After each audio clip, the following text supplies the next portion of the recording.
What's going on, guys, and welcome back to DriveHub. And in today's video, we're gonna make my Corvette a little tiny bit louder because I make poor decisions.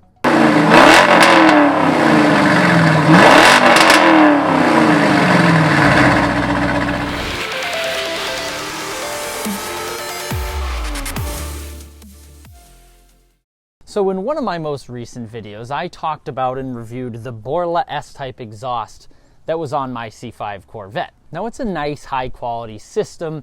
It sounds good. It has a low, deep rumble, but it was just a little bit too quiet for my taste.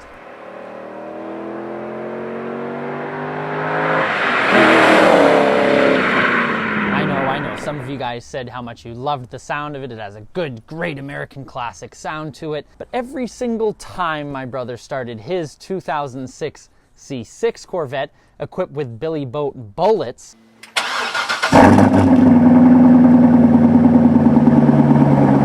I had to hang my head in shame after starting mine up.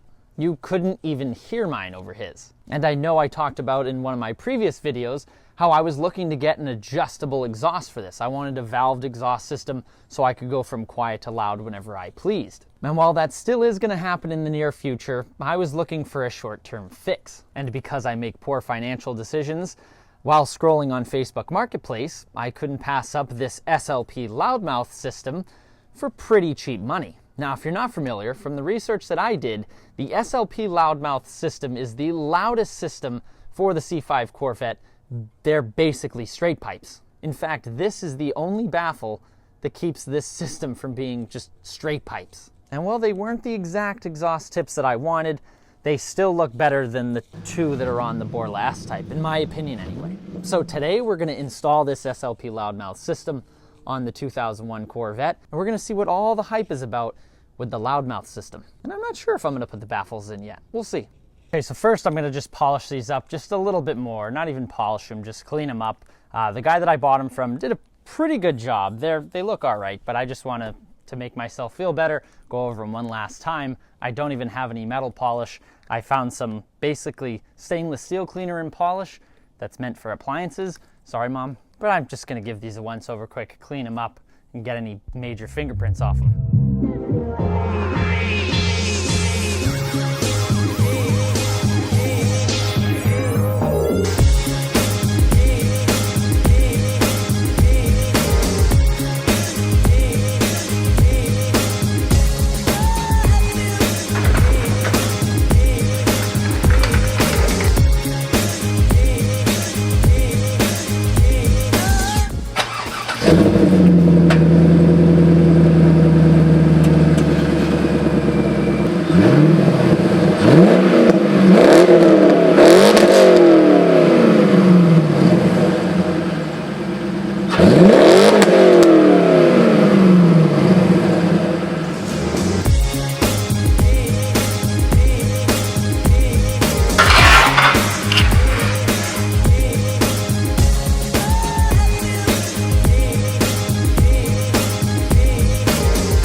So the car's up in the air. I have all the jack stands and stuff. I put the ramps as an extra safety precaution, but it looks like first things first, I'm gonna have to remove the sway bar, flip that down. Even though this isn't a factory sway bar, I have a Hotchkiss suspension sway bar. I'm gonna have to undo those two bolts on each side, swivel that down, remove the hanger up here and the clamp on each side. This will get that tailpipe section out with the mufflers.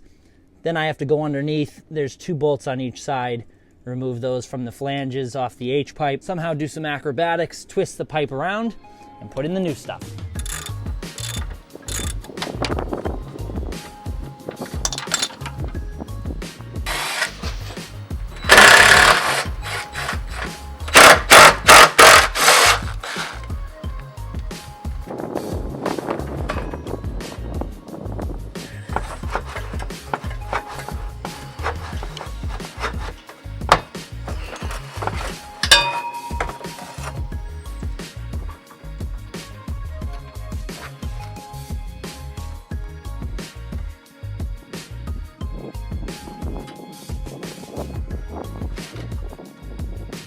Okay, viewers, so the Borla is now out except for the dump pipes that go up over the axle.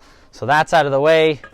To remove my Hotchkiss sway bar, I needed a 15 millimeter. And to remove the two hangers up here, it was a 1/2 inch. Again, I don't know if these are factory bolts or what. It doesn't seem like it should be so mismatched like this, but that was my scenario. So now we're gonna start it up while there's no mufflers on the car, so I can finally hear what it sounds like without any mufflers.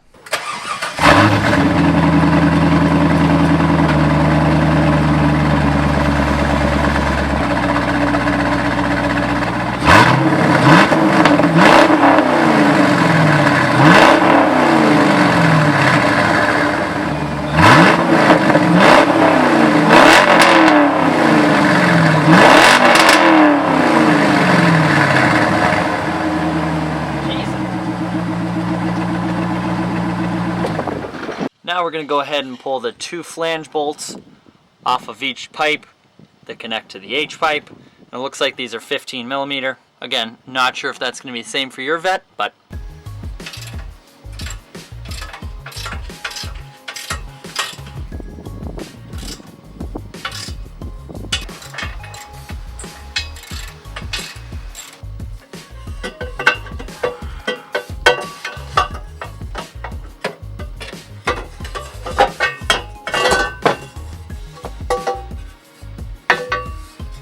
okay, so now the entire Borla system is out of the car, and now it's time to install the Loudmouth.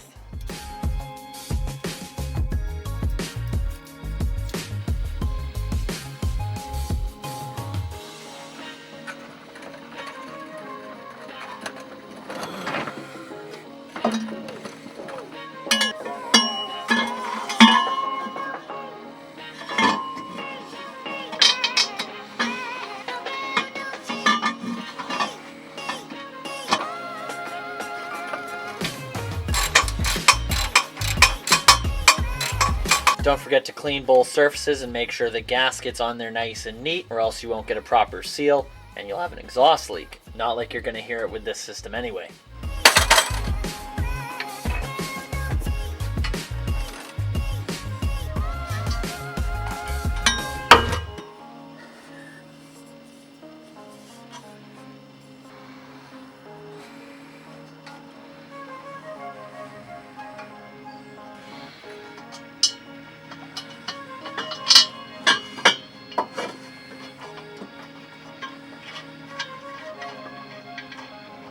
Oh, where's the other bolt?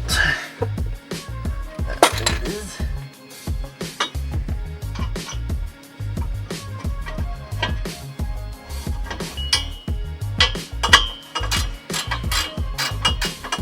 Alright guys, well, an unfortunate sequence in the video. It looks like I can't even complete this install today because, like I said, I bought this exhaust kit used, and two of the hangers are missing. They're the only two hangers that hold this exhaust system up. I messaged the guy who sold me this. He says that everything in the box that I got was everything that you needed for the exhaust, and there's two special hangers that I need. I assumed that this system used the same hangers that the other system did, but you know what they say about assumptions. So this is how the Corvette's gonna stay for the next few days until I figure out what the hell I'm gonna do. I've been playing around with it to see if there was any way I could make a new hanger or fabricate something myself, and it looks like it's just out of my league. So stay tuned for the part 2 of this exhaust install series. I did not think that this was gonna take anywhere near as long as it did, but I somehow find myself saying that about every project I attempt. This is how the Corvette's gonna remain for the next few days until I figure out what the hell is going on. I guess I could drive it once I reconnect the sway bar, because the pipes, I did end up tightening them up. They're hanging, but they're not like bouncing around. They're not gonna hit anything. They're sturdy, but not as sturdy as I would like them to be. I decided not to put the baffles in, which are technically the only mufflers that come with this system, but I'm gonna snake you guys and make you wait till the next video to hear what it finally sounds like once it's all buttoned up and complete. So again, stay tuned for part 2 of this install series. So that's it for me today. I'll see you guys in the next video. Happy motoring.